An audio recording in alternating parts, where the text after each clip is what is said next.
मी doctor Machhindra Bangar महाराष्ट्रातील आणि देशातील हवामान परिस्थिती संदर्भात ताजा अंदाज देणार आहे.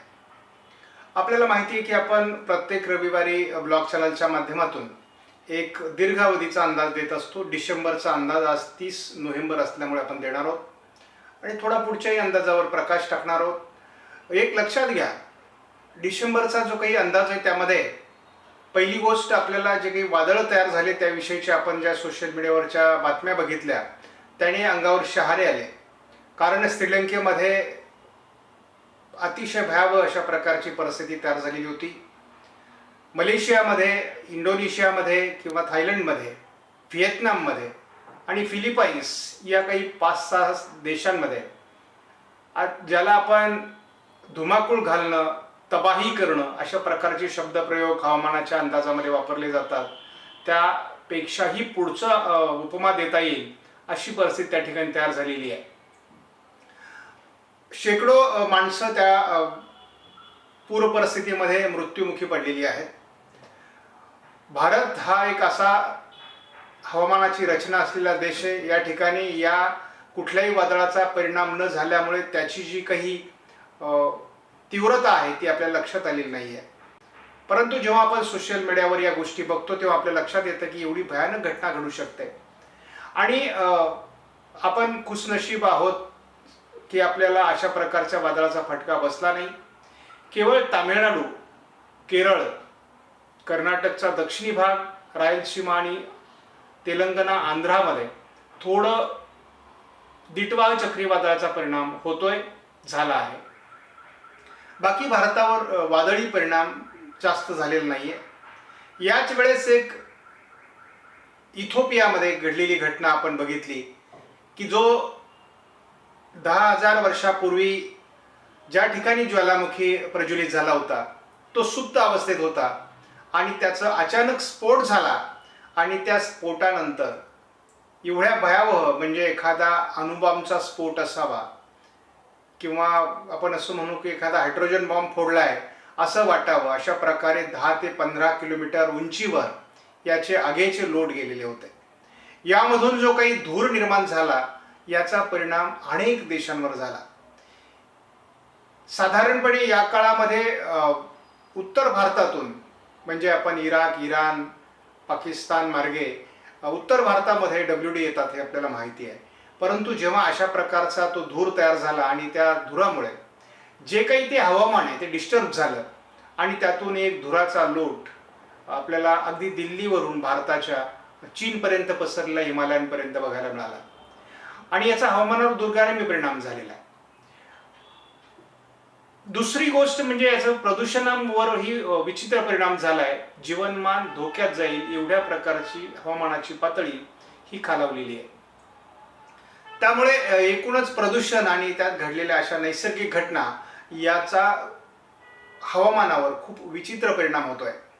आणि एक लक्षात घ्या, माणसाने निसर्गावर केलेलं आक्रमण आणि निसर्गाने आता माणसावर सुरू केलेलं आक्रमण ही विचार करायला लावणारी गोष्ट आहे.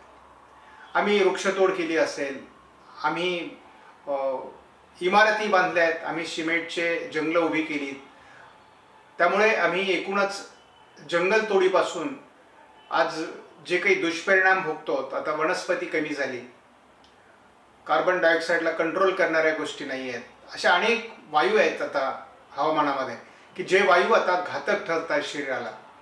त्यामुळे श्वसनाचे आजार असणाऱ्या व्यक्तींना तर त्याचा लगेचच परिणाम होणार आहे.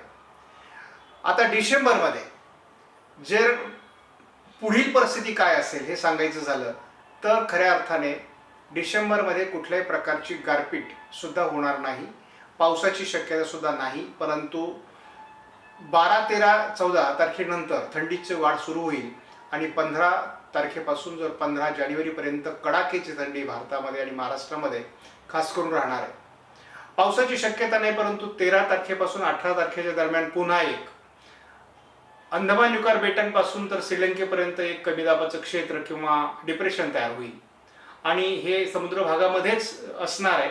त्याचा फार तर दक्षिणी राज्यांवर म्हणजेच केरळ, तामिळनाडू, दक्षिण कर्नाटक आणि रायलसीमापर्यंत परिणाम होऊ शकतो पावसाच्या स्वरूपामध्ये. या पलीकडे त्याचा परिणाम महाराष्ट्रात होणार नाही. त्यामुळे महाराष्ट्राला आता अवकाळी पावसाची शक्यता फार कमी आहे. तरी देखील आपल्याला आत्ता 4 आणि 5 तारखेला थोडं ढगाळ वातावरण लातूर, धाराशिव, सोलापूर, सांगली, कोल्हापूर आणि रत्नागिरी, सिंधुदुर्गमध्ये निर्माण होण्याची शक्यता आहे.